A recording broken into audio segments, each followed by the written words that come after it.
എല്ലാവർക്കും അമ്മൂസ് ട്രാവലോഗിൻ്റെ പൈതൃക കാഴ്ചകളിലേക്ക് സ്വാഗതം. എല്ലായിടത്തും മഴ തിമിർത്ത് പെയ്തുകൊണ്ടിരിക്കുകയാണല്ലോ അല്ലേ? എല്ലാവരും സുഖമായിരിക്കുന്നുണ്ടല്ലോ? അസുഖങ്ങളൊന്നും വരാതെ സൂക്ഷിക്കുക. അപ്പോൾ നമുക്ക് കാഴ്ചകളിലേക്ക് വീണ്ടും മടങ്ങാം. ഇന്ന് ഞാൻ നിങ്ങളെ കൊണ്ടുപോകുന്നത് കോഴിക്കോട്ടെ കുന്നമംഗലം റോട്ടിലുള്ള ഒരു ശ്രീകൃഷ്ണസ്വാമി ക്ഷേത്രത്തിലേക്കാണ്. കുന്നമംഗലം റോട്ടിൽ ചാത്തമംഗലത്താണ് ഈ ശ്രീകൃഷ്ണ ക്ഷേത്രം സ്ഥിതി ചെയ്യുന്നത്. ചാത്തമംഗലത്ത് പലതവണ വന്നിട്ടുണ്ടെങ്കിലും ഈ ക്ഷേത്രത്തിലേക്ക് ഞാൻ ആദ്യമായിട്ടാണ് പോകുന്നത്. ഇപ്പോഴും ഗ്രാമീണത തുളുമ്പി നിൽക്കുന്ന അന്തരീക്ഷം ഉള്ള ഈ സ്ഥലത്ത് യാത്ര ചെയ്യുമ്പോൾ മനസ്സിൽ എന്തോ ഒരു ആഹ്ലാദം. കുറേ കാലത്തിന് ശേഷമാണ് ഞാൻ ഇവിടേക്ക് വരുന്നത്. മെയിൻ റോഡിൽ നിന്നും ഒരു പോക്കറ്റ് റോഡിലേക്ക് ഞങ്ങളുടെ വണ്ടി പ്രവേശിക്കുകയാണ്. നല്ല പാടത്തിന് നടുവിലൂടെയുള്ള റോഡ്.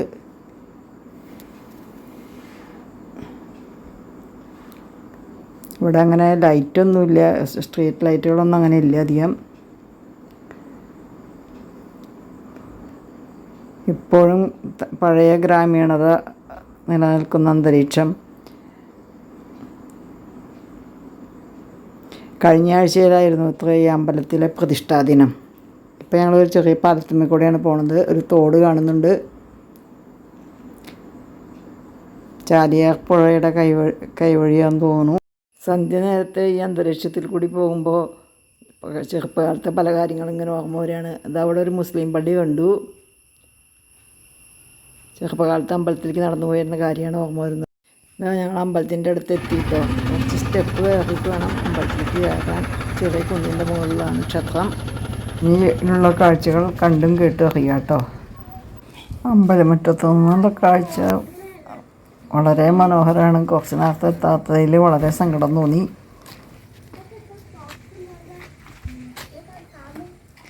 സന്ധ്യ നേരത്ത് വന്നിട്ടുണ്ടെങ്കിൽ നല്ല രസം ഉണ്ടാവും അല്ലേ? സൂര്യപ്രകാശം പോണേക്കാളും മുമ്പ് വന്നാലേ.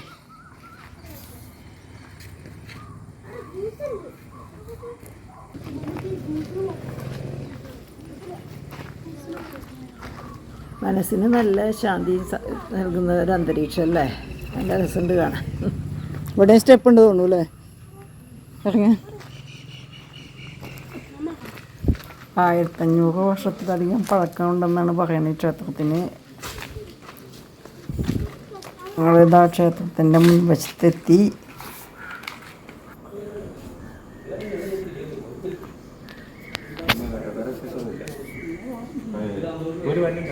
അവിടെ ക്ഷേത്രക്കുളം കാണുന്നുണ്ട്. ഇരുട്ടായതുകൊണ്ട് അതിൻ്റെ ഭംഗി അത്രയ്ക്കായിട്ട് ആസ്വദിക്കാൻ പറ്റിയില്ല. ഇരുണ്ട് കിടക്കുന്നുണ്ട് കുളം.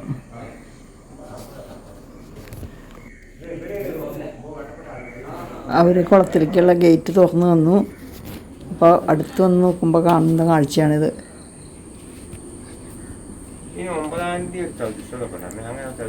മനശ്രീമുഖം നോക്കുന്നുള്ള പാട്ടൊക്കെയാണ് ഇപ്പോൾ ഓർമ്മ വരുന്നത്.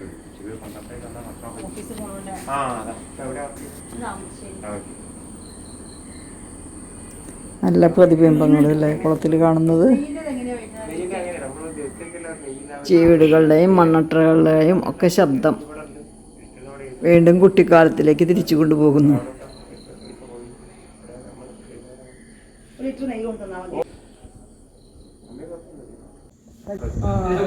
എന്താ വെച്ചാൽ എന്നോട് പലരും ഇങ്ങനെ പറഞ്ഞു, ഇങ്ങനെ അമ്പലങ്ങളിൽ പോയിട്ട് അമ്പലത്തിൻ്റെ ഉള്ളിലൊന്നും നമുക്ക് എടുക്കാൻ പറ്റില്ല. പുറത്തെടുത്തിട്ടാണെങ്കിലും അതിനെ പറ്റിയുള്ള ഐതിഹ്യങ്ങളൊക്കെ അറിഞ്ഞാൽ കൂടുതൽ ആളുകൾക്ക് എത്തിക്കഴിഞ്ഞാൽ നല്ലതായിരിക്കും. പ്രത്യേകിച്ച് ഇങ്ങനെ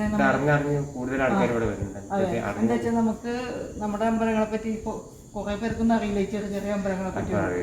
അപ്പൊ അതിനെപ്പറ്റി കൂടുതൽ പേർക്ക് എത്തിക്കുമ്പോൾ എനിക്ക് വെച്ചാൽ ഇവിടെ തൊഴുതെപ്പ് നല്ലൊരു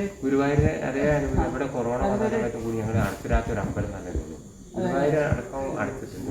നമ്മുടെ അമ്പലത്തിൽ എല്ലാ പരിപാടി ഷോറൂണ്, ഈ വ്യാപാരം, കല്യാണം, ബാക്കിയുള്ള എല്ലാ പരിപാടികളും നമ്മൾ ഇതുള്ള ഈ കൊറോണ അടയ്ക്കാത്തൊരമ്പലം. ഇത് നാറാണപ്രാന്തം അമ്പലമാണ്.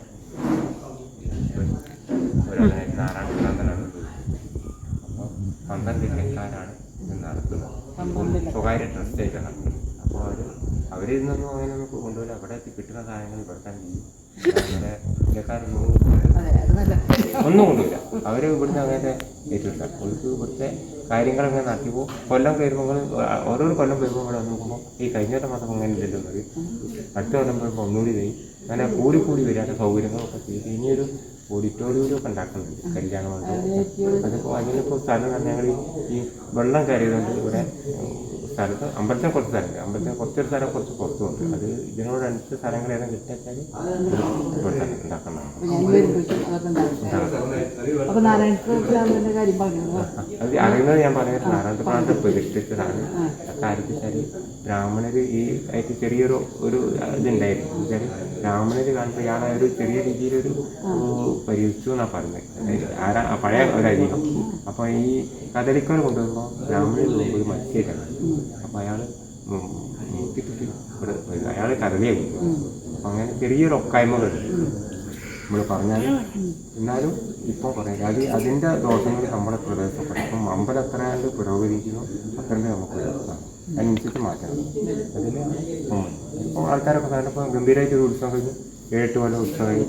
ആദ്യം ഓരോ ഇതിലായിരുന്നു, ഇപ്പം ജനങ്ങളൊക്കെ വരുന്നു. പക്ഷേ സംഗതികളൊക്കെ ഓരോ കണ്ടലിൽ തന്നെ ഇല്ലക്കാരിൽ തന്നെയാണ് നടത്തുന്നത്. കാര്യങ്ങളും 12 ഇല്ലക്കാർ എല്ലാ കാര്യങ്ങളും ഇവിടെ നടത്തുന്നുണ്ട്. ഒരു പ്രാവശ്യം ബാബുകാരുണ്ട്, തിരുവോണക്കാരുണ്ട്, പിന്നെ സപ്താഹമുണ്ട്. ഇതൊക്കെ ഓരോ കാര്യം ഉത്സവം കൊല്ലത്തിൽ ഈ ഫെബ്രുവരി മാസമാണ്.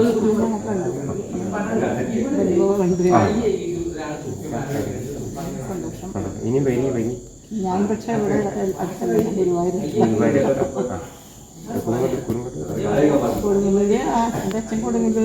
ശാന്തി താമസം ഇവിടുത്തെ കുറേ ആൾക്കാർ അമ്പലത്തിൻ്റെ അടുത്തല്ല കരുവന്തര ക്ഷേത്രം. കുട്ടികളെന്താ ചെയ്യുന്നത്? കുട്ടികൾ മകൾ സ്റ്റോപ്പ്.